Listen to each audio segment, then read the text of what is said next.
सजनीपुर नाम का एक सुंदर पहाड़ी इलाका होता है। वहां हर साल कई टूरिस्ट घूमने आते थे। उसी इलाके में एक छोटा सा गांव था, चंचलपुर।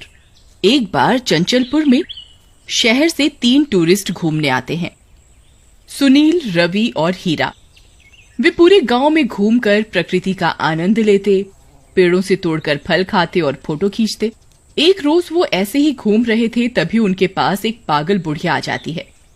चले जाओ यहाँ से, मारूंगी, भाग जाओ। फिर वह बुढ़िया उन्हें डंडे से मारने के लिए उनके पीछे भागने लगती है। भागते भागते वे तीनों अपने होटल में पहुंच जाते हैं। अरे भाई, ये क्या बला था? मुझे तो लगा आज मेरा सिर गया। अरे कोई पागल बुढ़िया थी, देखा नहीं तुमने? हम डरे और उसने हमें और डराना चालू कर दिया। हाँ सही कहते हो, कल से हम उस साइड नहीं जाएंगे, और वो पागल बुढ़िया कहीं दिख भी गई तो कट लेंगे वहां से, बता रहे। फिर वे तीनों सो जाते हैं। आधी रात होने पर जंगल से किसी के रोने की आवाज आती है।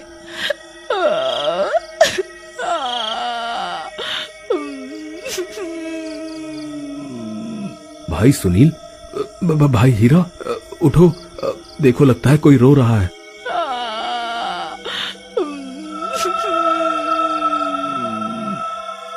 हमें यहाँ से निकल जाना चाहिए, यहाँ चीजें डरावनी होती जा रही हैं। अबे बेवकूफ, ये गांव जंगल के बीचों बीच है। और बता, जंगल में कौन रहते हैं?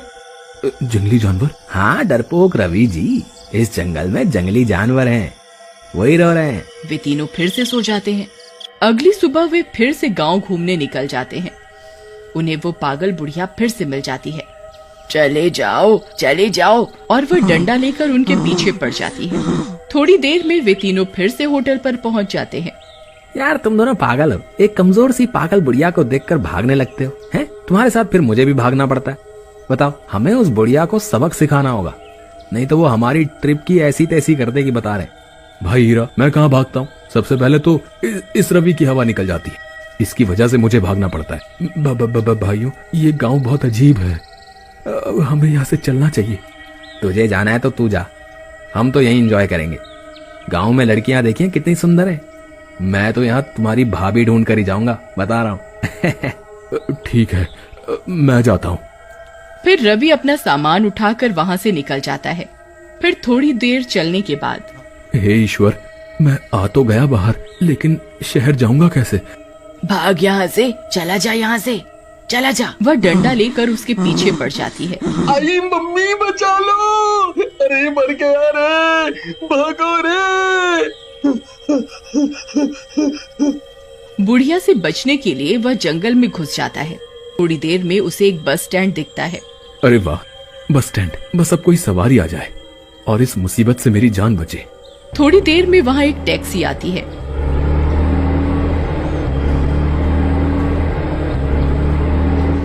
टैक्सी को एक सुंदर लड़की चला रही होती है। अरे वाह, आम के आम गुठलियों के दाम। मुझे टैक्सी आने से ज्यादा खुशी तो इस लड़की के आने से है, इसे तो मैं पटा ही लूंगा। हाँ। फिर वो उस टैक्सी में बैठ जाता है। थोड़ी देर बाद, तुम बहुत सुंदर हो, मन करता है तुम्हें अपनी बाहों में ले लूं। उसके यह बोलते ही वह लड़की टैक्सी रोक देती है और एक खतरनाक चुड़ैल बन जाती है।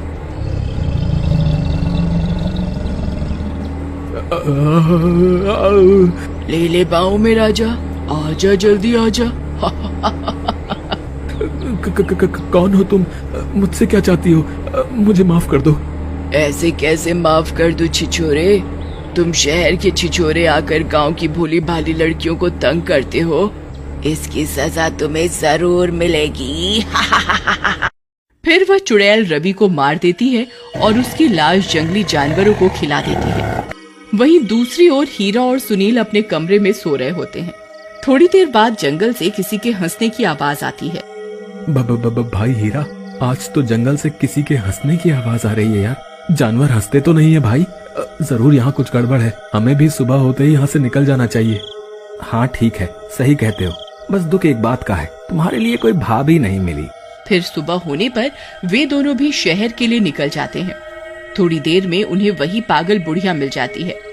मर गया, तुम्हारा दोस्त मर गया। वे दोनों फिर उस बुढ़िया से बचने के लिए भागने लगते हैं। थोड़ी देर में वे दोनों उसी बस स्टैंड के पास पहुंच जाते हैं। वहां पर वही लड़की टैक्सी लेकर आ जाती है। अरे वाह, क्या लड़की है, लगता है तेरी भाभी मिल गई। तू सामान उठा के ला, मैं जाके हाय हेलो करता हूँ। फिर सुनील सामान उठाने लगता है और हीरा अंदर बैठ जाता है और वह टैक्सी गायब हो जाती है। यह देखकर सुनील दंग रह जाता है और हीरा को लगता है कि टैक्सी चली गई है। अच्छा किया मेरी रानी, उसे छोड़ दिया। तुम कितनी सुंदर हो, उफ, जरा चेहरा तो दिखाओ। जैसे ही वह लड़की हीरा की तरफ मुड़ती है, वह एक चुड़ैल बन जाती है।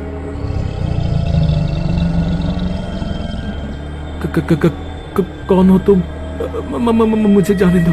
अब तो नरक में ही जाएगा तू शहरी छिछोरे। फिर चुड़ैल उसे मार देती है और लाश जानवरों को डाल देती है। वही सुनील भागा भागा उस बुढ़िया के पास पहुंच जाता है। मर गया ना तेरा वो दोस्त भी। अम्मा, क्या आप जानती हैं कि ये सब क्या हो रहा है? हाँ, वो चुड़ैल मेरी ही बेटी है। कुछ साल पहले यहाँ शहर से एक टैक्सी में कुछ लड़के घूमने आए। उन्होंने मेरी बेटी को बहला फुसला कर टैक्सी में बिठा लिया और फिर बेरहमी से उसे मार दिया। तब से वो चुड़ैल बन गई। पहले उन टैक्सी वाले लड़कों को मारा और फिर अब जो भी इस गांव में शहर से आता है उन्हें मार देती है। पर अम्मा, ऐसे तो लोग इस इलाके में आना ही बंद कर देंगे और कई लोगों की आमदनी छिन जाएगी। और हर कोई लड़का तो एक जैसा नहीं होता ना। मैं हर लड़की को अपनी बहन की तरह देखता हूँ। इसका कुछ समाधान बताओ अम्मा। ठीक है, तुम रात 12 बजे आ जाना। मेरी बेटी मुझसे 12 बजे मिलने आती है रोज। फिर 12 बजते ही वो बुढ़िया की झोपड़ी के पास पहुंच जाता है। थोड़ी देर में वह चुड़ैल वहां टैक्सी लेकर आ जाती है। कौन है ये? कौन है ये माँ? सुनिए चुड़ैल जी, मुझे अम्मा ने सब बता दिया है। मुझे आपकी मृत्यु का बहुत दुख है, लेकिन आप हर बेगुनाह को मारेंगी तो ये इलाका भूतिया घोषित हो जाएगा। तो क्या करूं? ऐसे ही अपने यहाँ की भोली भाली लड़कियों को परेशान होती देखती रहूं? नहीं चुड़ैल जी, इसके लिए मैं एक मंदिर बनवा देता हूँ, वो भी गांव की सीमा पर, और वहाँ लिखवा देता हूँ कि इस गांव की लड़कियों को जो गंदी नजर से देखेगा उसकी मृत्यु निश्चित है।